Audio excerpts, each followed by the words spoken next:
1977 में इंडियानापोलिस में टोनी अपनी कार चला रहा है और रास्ते में आने वाले लोगों को डांट रहा है। जब वह अपनी मंजिल पर पहुंचता है तो वह कार रोकता है और गलती से चाबी तोड़ देता है। फिर डिब्बा उठाकर वह मेरिडियन मॉर्टगेज कंपनी में घुसता है। नई रिसेप्शनिस्ट को देख वह परेशान हो जाता है और बताता है कि उसके मालिक की मीटिंग है। रिसेप्शनिस्ट उसे बैठकर इंतजार करने को कहती है। कुछ सेकंड बाद रिसेप्शनिस्ट को एक कॉल आता है। वह टोनी को बताती है कि शेड्यूलिंग में गलती हो गई है और एमएल अभी छुट्टी पर है। फ्लोरिडा में एमएल वेटर से बदतमीजी कर रहे हैं। टोनी रिसेप्शनिस्ट से शिकायत करता है। तभी एमएल का बेटा रिचर्ड उसे टोकते हुए अपनी जगह मीटिंग का ऑफर देता है। रिचर्ड टोनी के घायल हाथ पर हमदर्दी जताकर उसे एमएल के ऑफिस ले जाता है। टोनी दरवाजा बंद करना सुनिश्चित करता है, फिर डिब्बे से कुछ योजनाएं निकालता है। रिचर्ड उन्हें खोलकर हथियार की ड्राइंग देख उलझन में पड़ जाता है। तभी टोनी रिवॉल्वर निकाल अपनी पट्टी गिरा देता है और दिखाता है कि उसका हाथ ठीक है। दुनिया को कंपनी का धोखा दिखाने के लिए वह रिचर्ड की गर्दन पर डेड मैन वायर लगाता है। यह वायर एक शॉटगन से जुड़ा है जो रिचर्ड के ज्यादा हिलने डुलने या भागने पर उसे मार डालेगा। तभी बाहर एक विंडो क्लीनर दिखता है और टोनी चौंकता है, पर रिचर्ड कहता है कि खिड़कियां वन वे होने से वह उन्हें नहीं देख सकता। फिर टोनी रिचर्ड से 911 कॉल करवाता है। वह फोन उठाकर ऑपरेटर को अपना नाम बताता है और कहता है कि हॉल परिवार ने उसकी जिंदगी बर्बाद की है। बातचीत तब रुकती है जब सचिव दरवाजा खटखटाती है, पर रिचर्ड उसे लौटा देता है।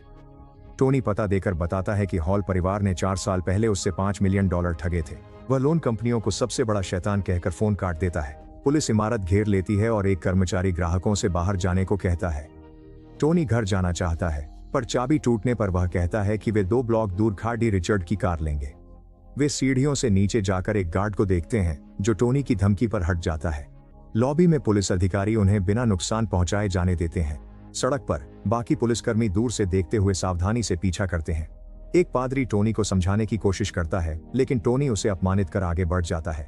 इसी बीच डिटेक्टिव माइकल को बैकअप के लिए बुलाया गया। टोनी का नाम सुनकर उसे हैरानी हुई क्योंकि वो उसे बार में मिले अजीब आदमी की तरह पहचानता है। माइकल जल्द ही टोनी और रिचर्ड को ढूंढकर दोस्ती से उनके पास जाता है और टोनी को छोड़ने के लिए मनाता है। तभी एक न्यूज वैन वहां पहुंचना चाहती है, लेकिन पुलिस कार उसे रोक देती है। एक अधिकारी बंदूक ताने निकलता है तो माइकल चिल्लाकर उसे बंदूक हटाने को कहता है। वैन में रिपोर्टर अब सब कुछ रिकॉर्ड करना शुरू कर देते हैं। टोनी बर्फीली सड़क पर फिसलते हुए रिचर्ड को मारते मारते बाल बाल बच गया। अचानक सड़क पर एक कार बर्फ से टकरा जाती है और टोनी अब और इंतजार नहीं करना चाहता। वह एक अधिकारी से हथकड़ी छीनकर रिचर्ड को पहना देता है, फिर पुलिस को अपनी लोकेशन बताकर उन्हें पीछा करने को कहता है। इसके बाद वह रिचर्ड से पुलिस कार चलवाकर निकल जाता है। रिपोर्टर लिंडा प्रोड्यूसर से कहती है कि उनकी टीम भी टोनी का पीछा करेगी। कई पुलिस कारें शहर के बीच उनका पीछा करती हैं। टोनी को सावधान रहना होगा ताकि रिचर्ड की गर्दन न खींचे और कार साथ चलती रहे। टोनी के घर पहुंचकर वह इंटरकॉम इस्तेमाल करने की कोशिश में बार बार गलत बटन दबाता है और माइकल उसका मार्गदर्शन करता है। माइकल बताता है कि उसके आदमी पहले से अंदर हैं। हालांकि टोनी उसका झूठ पकड़ लेता है और बताता है कि उसने जगह पर विस्फोटक बिछा दिए हैं। वह पुलिस से अपने अपार्टमेंट जाने की मांग करता है और कहता है कि बड़े अधिकारी को बुलाओ क्योंकि मामला गंभीर है। रिपोर्टर सही समय पर पहुंचकर टोनी को रिचर्ड को इमारत में ले जाते और पुलिस पर चिल्लाते हुए रिकॉर्ड करते हैं। जब दोनों सीढ़ियां चढ़ते हैं तो उन्हें खिड़कियों से रिकॉर्ड किया जाता है।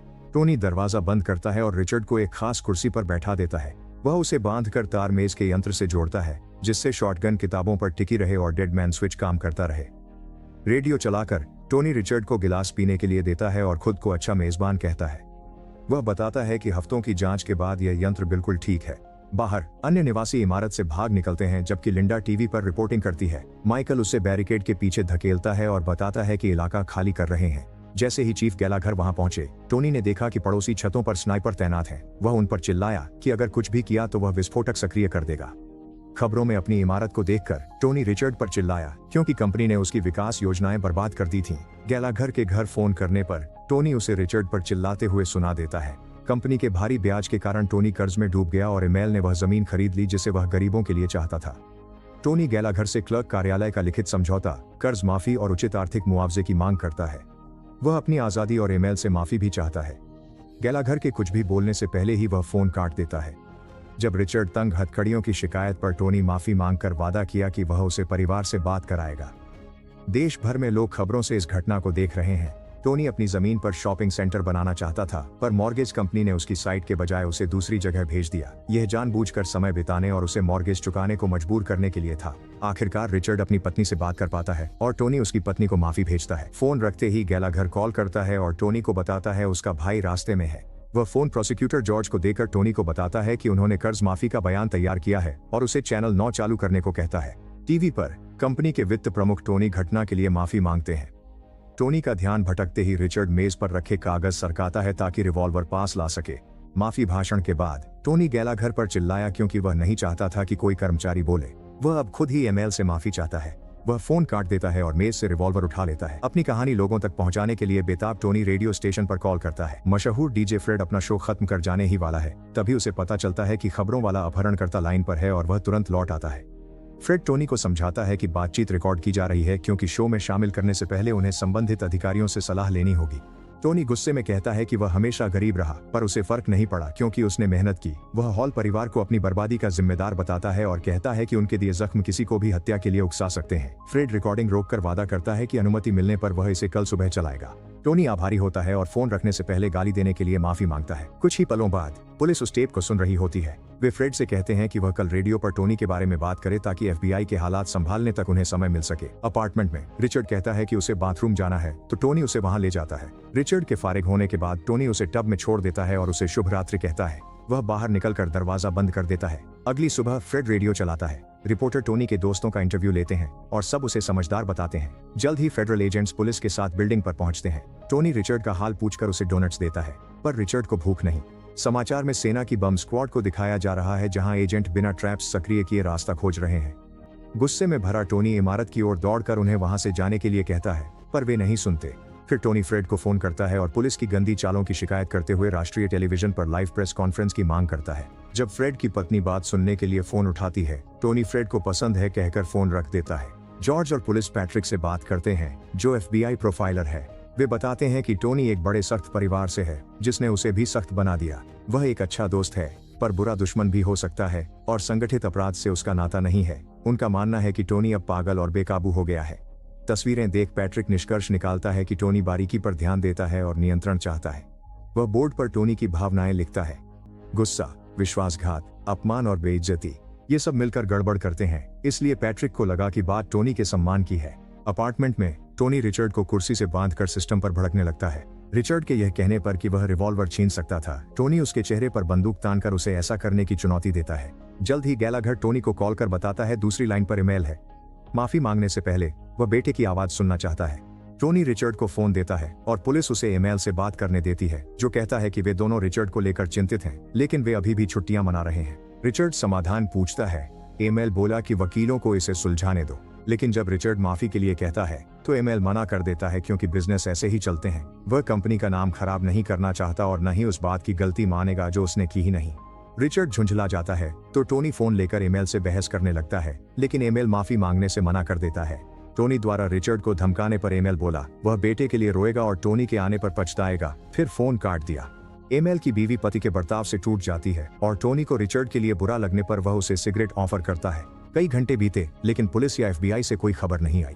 टोनी रेडियो पर कॉल कर रिचर्ड के परिवार की चिंता जताता है। शाम को फोन बजने पर टोनी ने जवाब दिया, पर उसे एक अजीब युवा आवाज और पीछे से हंसी सुनाई दी।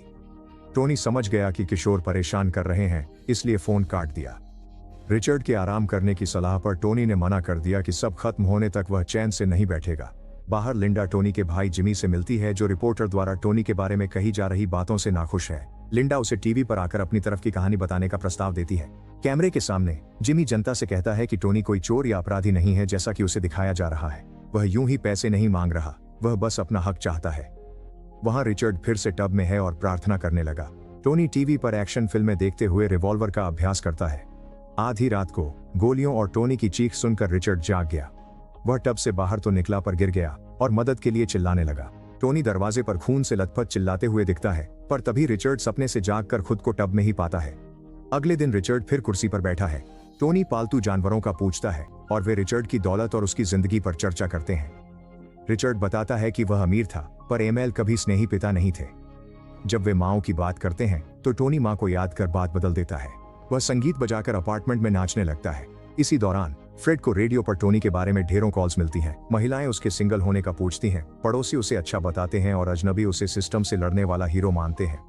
पैट्रिक ने पुलिस को नेटवर्क्स के साथ डील की जानकारी दी ताकि प्रेस कॉन्फ्रेंस प्रसारित हो और टोनी को लगे कि दर्शक हैं। गैलाघर के अनुसार गड़बड़ होने पर वह रूमाल से इशारा करेगा और माइकल को टोनी की शॉटगन लेनी होगी।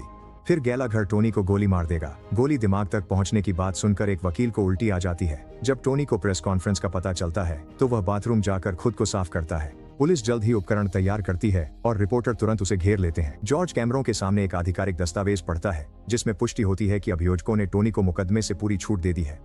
टोनी मुस्कान के साथ प्रसारण देखता है और रिचर्ड से कहता है कि जल्द ही पूरा देश जानेगा कि उसका परिवार सबसे बुरा है।